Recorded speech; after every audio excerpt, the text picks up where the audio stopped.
অনেক দিন পরে দিদি বাড়ি এসেছি। আজ আসিনি, মানে কাল রাতে এসেছি, রাত তো থেকেছি। এই যে দিদিদের ছাদ একদম সিম্পল খোলামেলা, মানে জাস্ট বানালো টিন দিয়ে।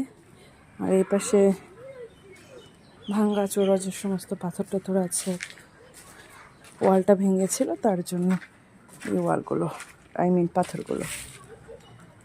এই যে সামনের ভিউটা, যেটাকে বলে নাকি গ্রাম্য পরিবেশ, একদম জঙ্গলের ভেতর। এখন তো বাড়িঘর হয়ে গেছে, অনেকটাই বাড়িঘর হয়ে গেছে। তবুও যদি কপাল ভালো থাকে, কপাল ভালোই বলবো, যে কপাল যদি ভালো থাকে তাহলে এই যে রাস্তাটা, এই রাস্তাটা দিয়েও হাতি পাস হয়। এই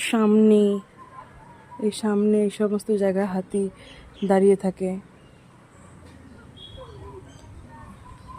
তো রাত করে এর জন্যই দিদি বা জিজু যাতায়াত খুব কম করে, যতটা পারে কোথাও গেলে সন্ধ্যের মধ্যে চলে আসার চেষ্টা করে। আর যদি রাত হয়ে যায় 9টা 8টা, তো ওখানেই মানে যে বাড়িতে থাকে না কেন, আমাদের বাড়ি কি দিদির আরেকটা শ্বশুর বাড়ি, তো সেখানেই থেকে যায়।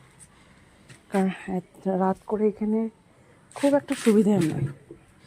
তো আমি ওই পাশটা গিয়ে বসি, কারণ এই পাশটা একটু রৌদ্র চলে আসছে,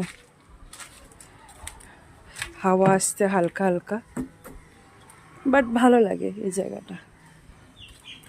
এখন তো নতুন নতুন কত বাড়ি ঘর হচ্ছে,